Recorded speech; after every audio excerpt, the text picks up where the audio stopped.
مرہم اب کی بار خدا نے رکھا ہے، لاکھ کرو کوشش اب یہ زخم دکھے گا نہیں۔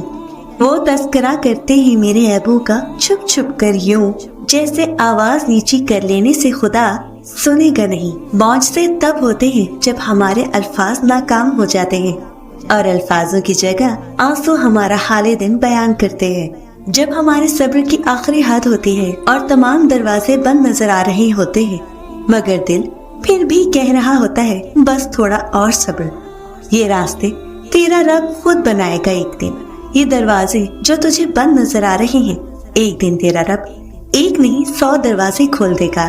زندگی میں مشکل لمحات آتے ہیں، بہت بار لگتا ہے کہ اب زندہ رہنے کے لیے کوئی وجہ باقی نہیں ہے، بہت بار اپنے تمہیں چھوڑ دیتے ہیں، بہت بار تم خود اپنی زندگی سے نفرت کرنے لگتے ہو۔ سنو، زندگی اگر گراتی ہے تو پھر چلنا بھی سکھاتی ہے۔ اگر تم زندہ ہو تو تمہاری زندگی میں بہتری کی امید باقی ہے۔ سنو، تنہا اگر تمہیں کبھی زندگی لگے تو خدا کو تلاش ضرور کرنا، اور پھر تلاش کر کے دیکھنا خدا تمہاری بیکار زندگی کو کیسے سنوار دیتا ہے۔ اس کو تو بس بار بار تمہاری آواز سننا پسند ہے۔ وہ یہ نہیں دیکھتا کہ کون کس غرض سے اس کا نام لیتا ہے۔ پھر وہ تمہاری من پسند چیز تمہارے تک لائے گا مقررہ وقت پر، اور پھر تم حیران رہ جاؤ گے۔ معجزے ہوتے ہیں، دعائیں سن لی جاتی ہیں، زخم بھر دیے جاتے ہیں، دل جوڑ دیے جاتے ہیں، کن فرما دیا جاتا ہے۔ صرف ایمان، توکل اور صبر کی بات ہے۔ بس اللہ پر توکل رکھو۔ جب فجر، ظہر، عصر، مغرب، عشاء اس کے سامنے روتے گڑ گڑاتے گزرنے لگی، جب آنکھیں رو رو کر تھکنے لگی، جب صبر حد سے باہر ہونے لگی، جب انسان کی بے بسی ہار مان چکی ہو، تب اللہ کی طاقت جواب دے ہی دیتی ہے۔ وہ مالک جو تمہارے آنسو سے محبت کرتا ہے، لیکن وہ آنسو جب تمہاری تکلیف کی چوکھٹ پر پہنچنے لگے، تب اس ذات کو ان آنسوؤں کی صورت اپنا کن نازل فرمانا پڑتا ہے۔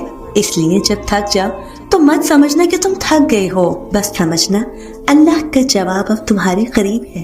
اپنی پریشانیوں کو نمازوں میں بدل دو، اللہ مسائل کو نعمت میں بدل دے گا۔ کچھ آنسو راز ہوتے ہیں ہمارے اور اللہ کے درمیان۔ کبھی کبھی ایسا لگتا ہے جیسے ہماری دعائیں قبول نہیں ہو رہی، جیسے وہ ہمیں جواب نہیں دے رہا۔ ایسا نہیں ہوتا، وہ ہماری دعائیں سنتا ہے، بہت غور سے، بہت پیار سے، ہماری ہر پکار پر ہماری طرف دوڑتا چلا آتا ہے، اور ہماری ہر دعا کو اپنے پاس سنبھال کر رکھ لیتا ہے، کیونکہ وہ بہتر جانتا ہے کہ کسے کب اور کیسے دینا ہے۔ اس لیے نا امید مت ہو، ایک دن تمہیں وہ سب دے گا جس کے لیے تم نے اپنا ہر راستہ چھوڑ کر اس کے ہر راستے کو اپنایا ہے۔ خوبصورت کہانیاں حقیقت یوں ہی نہیں بن جاتی، ان میں صبر، توکل اور دعا بے مثال ہوتی ہے۔ آسمان سے نزول معجزوں کا ہوتا ہے، جب ہر تکلیف، غم، دکھ مٹا دی جاتی ہے۔ مان لو، جان لو، سر تسلیم خم کر لو اس پر کہ مانگی جو دعا جائے تہجد میں، اگر قبولیت کے تحفے سنگ اپنے ضرور لاتی ہے۔ اس آزمائش اور صبر کے ذریعے سے ہی اللہ تمہیں اس چیز کے لیے تیار کر رہا ہے جو تم مانگ رہے ہو۔